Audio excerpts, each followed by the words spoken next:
Mediation is an important and sustainable way of resolving conflicts. Africa has a long tradition of negotiating conflicts in different levels, from decision makers to tribal and community leaders. A successful mediation process produces a satisfying solution to all conflict parties. In Africa, it means understanding the local context, such as history, culture, and values. But is there a specific African way of mediating? If yes, what is that way?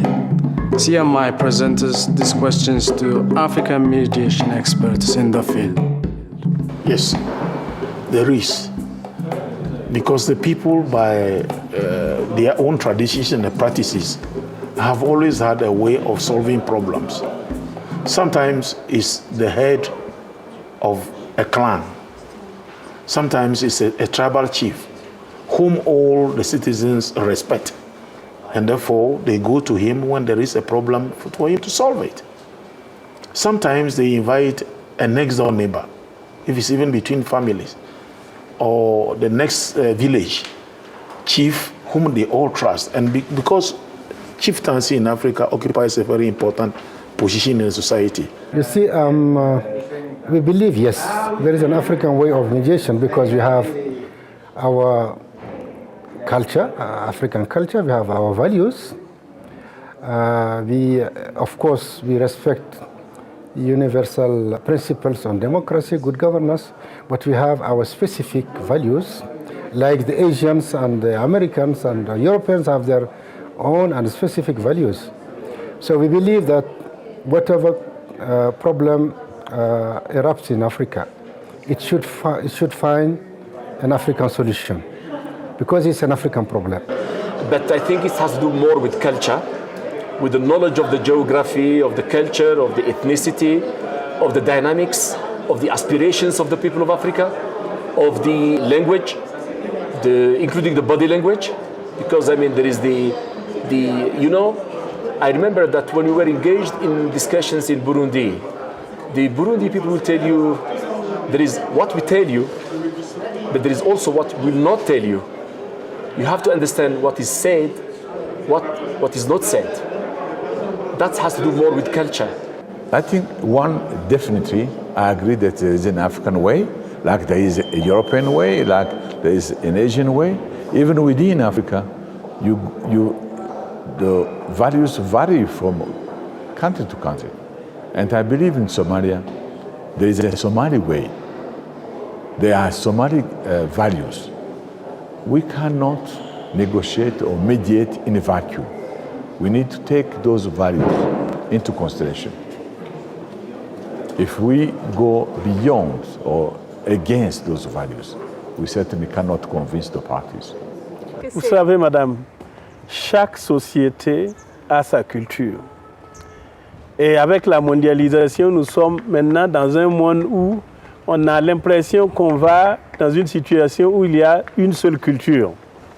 Mais les Africains, dans leur culture, ont la possibilité, faisaient même de la médiation. Et je vais prendre tout simplement ce que nous appelons les discussions sous l'arbre à palabres.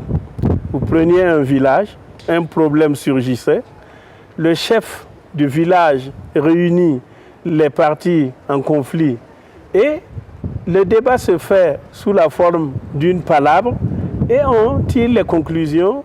Celui qui a tort va être sanctionné et c'est comme ça que la société est organisée. Donc l'Afrique a sa propre culture de la médiation. Et d'ailleurs, il ne peut en être autrement.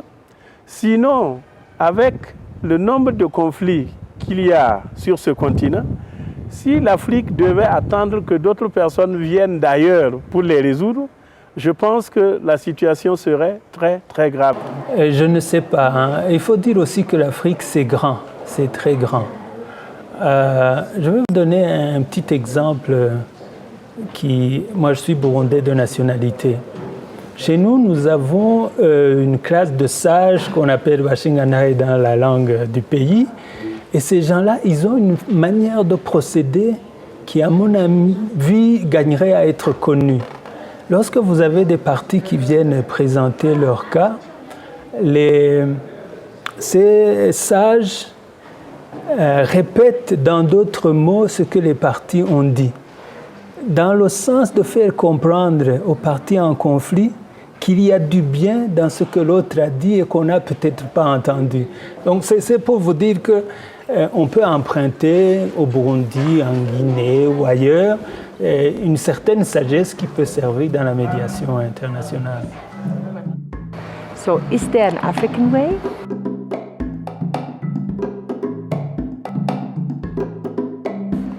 I don't believe so. I believe that what people mean when they say an African solution is the comprehension, the understanding of the problem that you bring to bear on the process. You can have a non-African who understands the dynamics of the problem, the sensitivities, because what people complain about most of the time is people who come into a process without understanding the dynamics of that problem.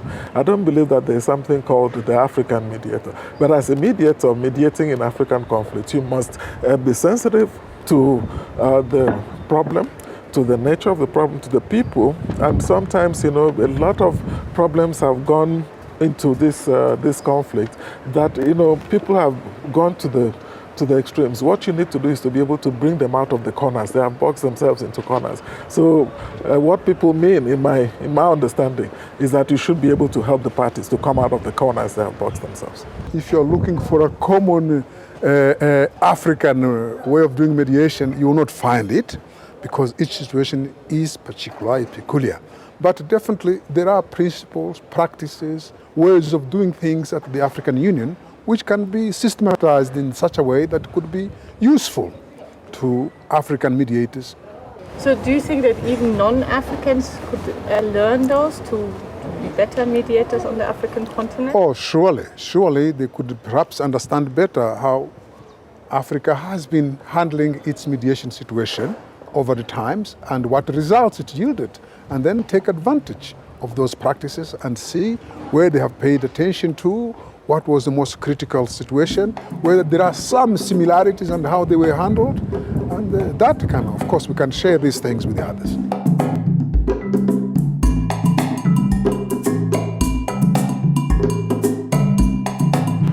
So I think rather we need to be saying there is a professionally effective way of dealing with mediation and then an amateurish way of dealing with mediation. If we pursue a professional approach to mediation, that is not to say that we don't take cognizance of African values.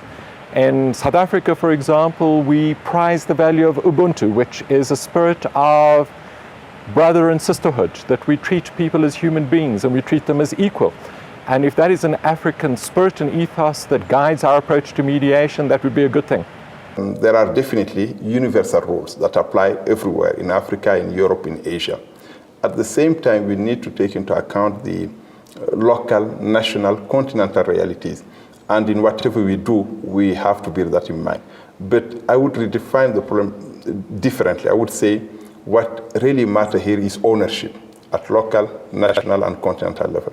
I do not believe in solutions that are imposed from outside. I believe in solutions that are generated from within and that are owned by the people concerned. Hence the need for Africa's leadership in searching for solutions for African problems. Simplement, la base et les principes culturels varient d'un continent à un autre, d'une culture à une autre. Et sous cet angle-là, il est certain que si vous prenez un médiateur africain, vous lui demandez d'intervenir dans un conflit au niveau des Balkans ou en Extrême-Orient, il y a peut-être des éléments qui lui manquent. Ne serait-ce que parce que s'il se permet de croiser les jambes devant une partie où croiser les jambes sur le plan culturel est un affront, il est bien mal parti. Inversement, si vous prenez quelqu'un qui n'est pas africain et qui ignore les paradigmes culturels de l'Afrique et vous lui demandez d'être médiateur, il y a des risques d'échec. Cela ne veut pas dire qu'un non-africain ne peut pas être médiateur en Afrique. Il faut qu'il tienne simplement compte des valeurs culturelles africaines. Parce que dans la médiation, comme dans toute expression, il y a des dits et il y a des non-dits. Et on ne peut saisir les non-dits que si on est profondément imprégné de la culture de celui qui s'exprime, pour pouvoir retenir de ce qu'il dit les non-dits et les dits.